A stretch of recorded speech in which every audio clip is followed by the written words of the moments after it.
Vir 'n slag is ons hele span weer saam op pad en dit op 'n roete wat die trok al amper self kan ry. Ons bestemming is Hlambanyati, tussen Pongola en Mkuzi in Zululand, waar Charles Senekal en sy luiperds nou al ou vriende is.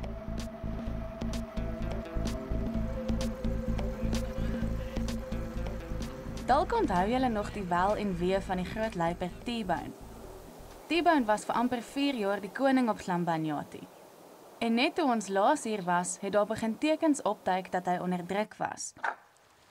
Nuwe uitdagers het hom op 2 fronte bedreig en hy moes uithul om sy gebied te behou.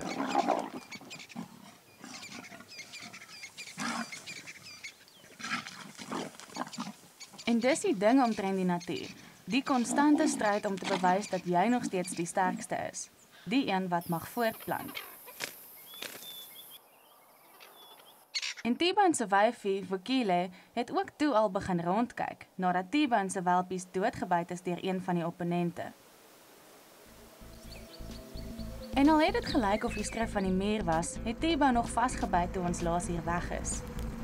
Maar al hoop ek om weer vir T-Bone te sien, is dit nie hoekom ons gaan kuier nie. Ons kom kyk na een van die hoogs bedreigde roofdiersoorte in Afrika, wildhonde.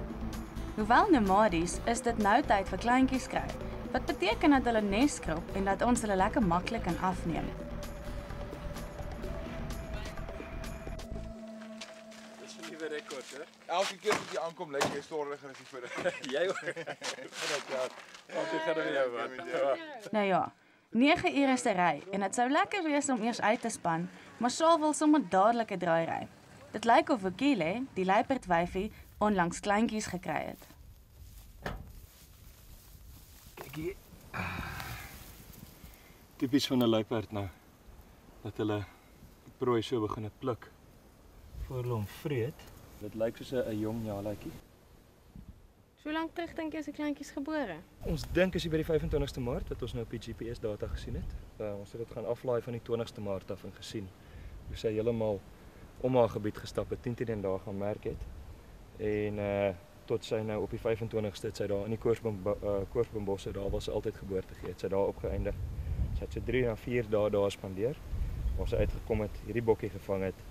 En dan kan ons sien op die GPS data hoe sy heeltyd tussen hierdie punt en daai Koorsboombos beweeg, tussen hierdie punt en die Koorsboombos beweeg. Soos hy eet en kyk na haar kinders en eet en Ja. kyk na haar kinders. Dis 'n week. Hulle is 'n week oud. Dis 'n week oud, ja. Dis goeie nuus vir Vukile. Die ding is net dat dit nie T-Bone se kleintjies is nie. Ja, hy is toe kort na julle hier weg was. Toe is hy toe nou uitgedruk, so 2 weke of wat daarna. Hulle het hom op die reservaat suid van ons, het hulle hom 'n paar keer gesien. Maar ons het hom intussen glad nie weer gesien nie. So ons het eintlik nou nie 'n idee wat van hom geword het nie. In sy plek, hierdie westelike mannetjie, ons het hom sommer nou safari gedoop. Hy het nou T-Bone se hele gebied oorgeneem. Hy stap nou al die pad tot in die ooste, tot teen die N2, tot by die lodge. En hy het nou T-Bone se gebied heeltemal oorgeneem. Vukile het wel ook haar kleintjies verloor. Jy onthou dat ons daarvoor ook nog gaan kyk het. Maar Safari en Vukile, die twee het mekaar nou gelukkig gevind. So hy's nou die volgende groot mannetjie hier. Ja, Safari is die volgende groot mannetjie en hy's groot. Hy's groter as T-Bone. Hy's so effe groter as T-Bone. Ja, ons het gedink T-Bone is groot, maar hierdie mannetjie is heel wat groter. En die lekker ding van so 'n ouetjie wat nou oorneem is dat dit hopelik dat dit 'n langtermyn stabiliteit verskaf aan die populasie hierso. En dat ons minder sal kry dat die wyfies kleintjies sal verloor deur mannetjies wat hulle kom doodbyt. Want op daai stadium het ons gestaan op 5 dominante mannetjies op die reservaat. Waar ons heidaglik net 2 het. Wat ek sal sê 'n meer natuurlike scenario is. Nou is dit regtig genoeg vir een dag. Die wildhonde kan maar wag tot môre. Dis tyd vir 'n vuur en 'n aardwolfkuier met stories oor die verstote T-Bone en lofsange vir Safari, die nuwe koning. Charles speel 'n mean gitaar, maar dis moeilik om die kollers te steel by 'n ou jakkals. Vanuit die bokkies koorkring sny, hoe de kan hulle dit in die donker kry, my geliefde aan 'n bitterbessiebos, as sy weet hoe sy van honger lyk, sal sy dadelik los. Dis nie myne nie, dis nie joune nie, dis ander man se vrou wat jy na vry, dis nie myne nie, dis nie joune nie, dis ander man se vrou wat jy na Ek dink dit sal interkom. Oh man. Sy moes daar nie een kans.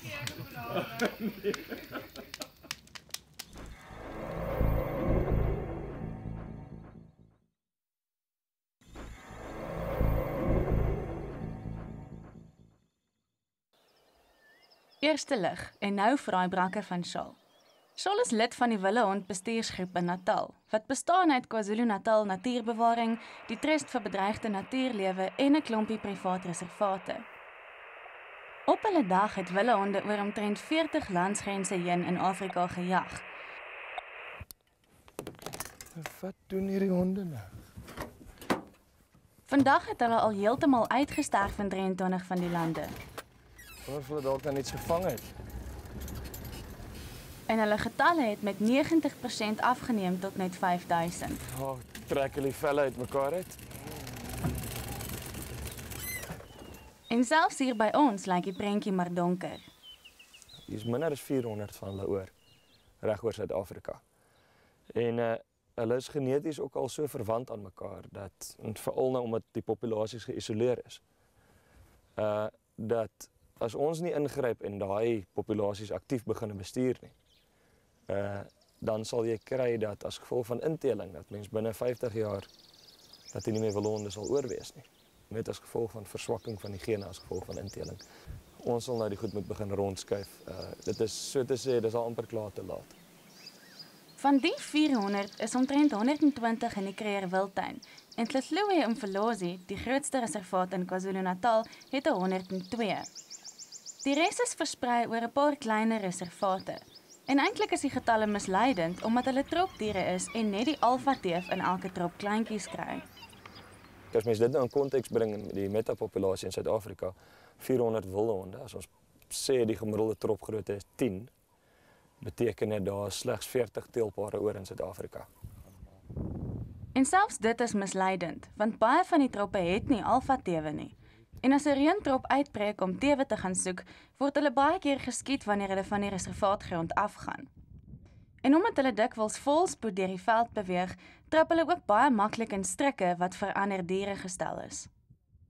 As jy kyk dat ons minder as 400, seker nader aan 350 willehonde oor het in Suid-Afrika, en dat daar van 1996 tot 2009 81 willehonde geskiet is. Dit verteenwoordig dit tussen 'n kwart en 'n derde van ons totale populasie. En as jy dit nou gaan vergelyk met renosterstropery,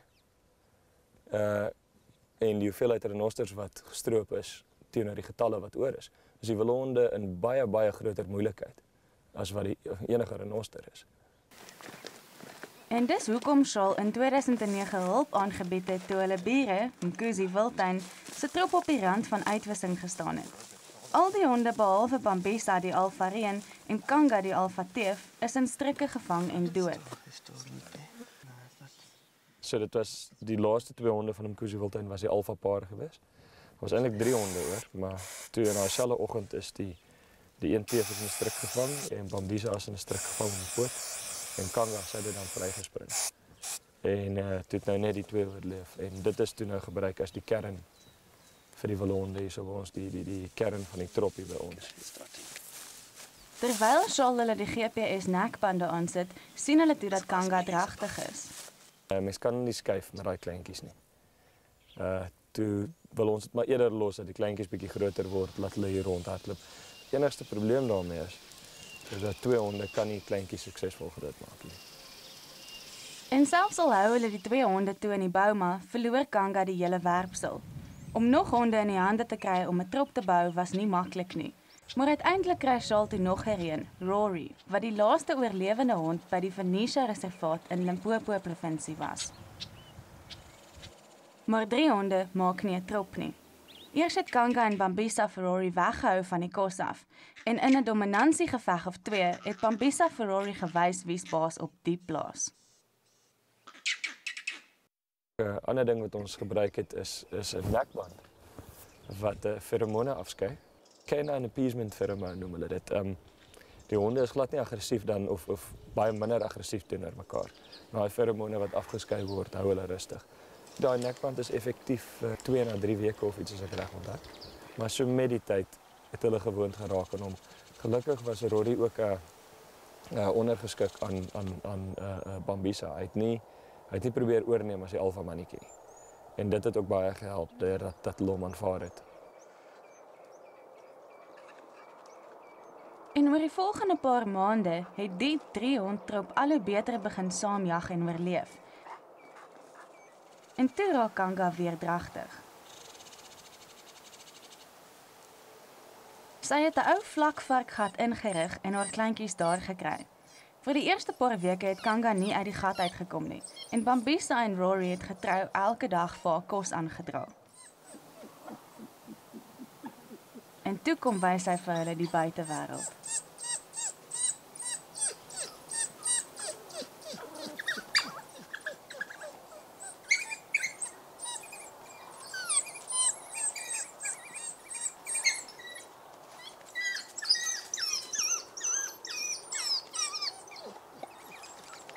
Die 8 klein brakkies het so na as moontlik aan Kanga gebly en met die geringste teken van gevaar is hulle holderste bolder terug in die gat in. Maar dit was moeilik vir die 2 reuns om genoeg kos aan te dra vir Kanga en haar 8 kleintjies. Rory het toe ontwikkel in 'n baie goeie helperhond. En omdat hy was maar heel onder op die ranglys geweest, het heel laaste kos gekry en so, maar hy was altyd honger. So hy het maar altyd die jag geïnisieer. Hy het ook toe hy het baie goed vir die kleintjies begin sorg. Wat ook baie lekker is. So hy het sy rol 100% vervul. Dit sê iets van Rory en Bambisa se jagvernuf en deursettingsvermoë dat al 8 kleintjies oorleef het. Iets wat in die natuur met groter troppe maar selde gebeur. Toe die kleintjies groter was, het Kanga self ook gaan jag en kos teruggebring, terwyl Rory die kleintjies opgepas het.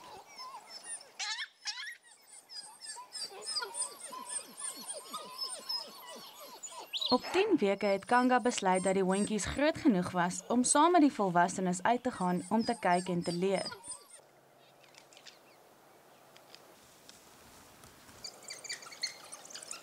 En wanneer iets plat getrek word, vreet die kleintjies eerste, terwyl die volwassenes wag hou.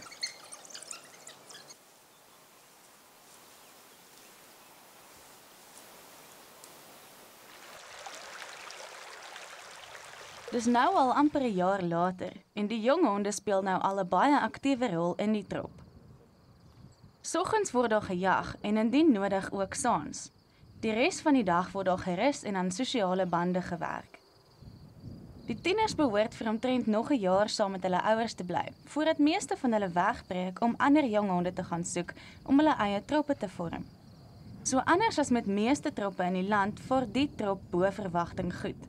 En boonop bestaan die trop uit 'n meerderheid tewe, terwyl daar landwyd 'n tekort aan tewe is, wat die trop nog belangriker maak vir die groter bewaringsprentjie. Ons sit met 'n groot tekort van wyfies ook nog. Behalwe vir die feit dat hulle getalle so laag is die geslags verhoudings is heeltemal skeef en daar's baie meer mannetjies, baie meer reuns as wat daar tewe is.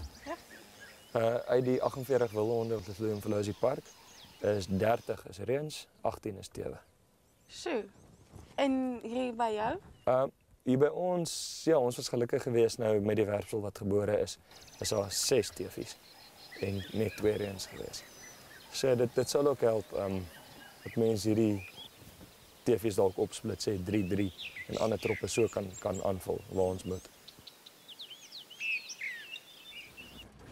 Maar voor Charles sy planne verder kon voer en net voor die volgende teelseisoen slaan die ongeluk toe.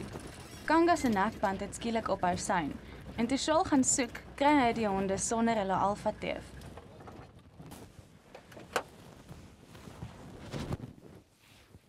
Kanga is doodgeskiet. Altyd is daar waar hulle nou vir Kanga geskiet het, tussen hierdie wilde vyebome, hierdie donker kol hier teen die rivier af. En die stroper het van 'n gemeenskap daar agteraf ingekom, die rivier gevolg met sy geweer en hy het kantig sy beeste kom soek.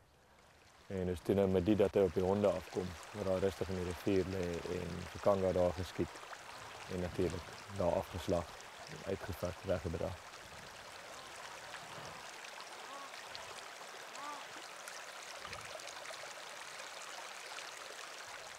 Eerste storie wat uitgekom het, hy sy beeste beskerm.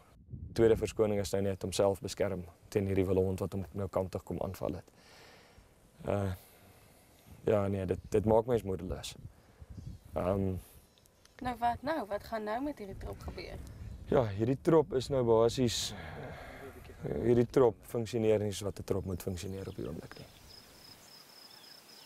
Alhoewel die trop op die oog af gelukkig lyk, kan 'n trop nie sonder 'n alfa wyfie funksioneer nie. Die verlies aan die werpsel wat nou moes kom, is sleg genoeg vir wildehondbewaring, maar die langtermynskade is nog erger. Die alfa reën sal nie met een van sy eie dogters paar nie. En waar kry mens nou 'n nuwe teef vir die trop? Dus wat dit wil lyk is dat Bambisa en Rory maak nog hierdie kleintjies groot. Kyk, hulle is nog eers 'n jaar oud nie. Hulle sal seker binne die volgende 6 maande of so hulle meer selfstandig kan wees. Maar ons grootste worry is dat Bambisa as 'n alfa mannetjie gaan vir homself 'n wyfie gaan soek. Met ander woorde, daar moet iets gedoen word daaraan. Voor hulle nou besluit, dis tyd om pad te vat. En dit is eintlik een van die groot hindernisse met wildehondbewaring. Is die feit dat ja, daar is wel in die parke wildehonde, nou nie so baie nie, maar die wat uitgaan, wat gaan ander wildehonde soek om mee te bond, om nuwe troppe te vorm, daar is net fisies, daar is nie ander wildehonde nie.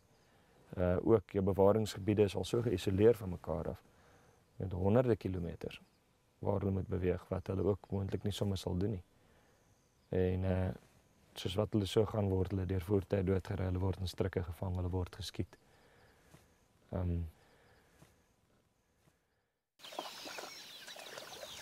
As Charles se trop moet voortbestaan en 'n bydrae lewer tot bewaring van die bedreigde spesies, moet hy dringend iewers 'n onverwante wyfie kry vir die trop. Maar met die tekort aan wyfies in die land, sit die skrif moontlik al aan die muur. En as hy 'n wyfie kry, is dit nog nie te sê dat die trop haar as alfa teef gaan aanvaar nie. En die tragedie is nie beperk tot Hlambanyati nie. Net nadat Kanga geskiet is, het Mkuzi reservaat daar naby hul alfa paar in strikke verloor.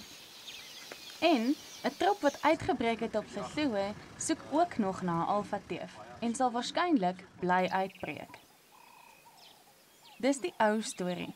Die mensdom se behoefte aan spasie en sy gewoontes wat eenvoudig ander spesies na uitwissing dryf. En dan weer hier dieselfde mensdom wat ook die enigste hoop is op voortbestaan vir ander spesies. Kom ons hoop Charles kry betyds 'n alfa teef vir sy trop en dat die mense wat omgee kan keer dat ons hierdie spesiale diere vergoed verloor. En wanneer ons weer die rooi troks in die kant toe druk, vertel ons julle wat gebeur het.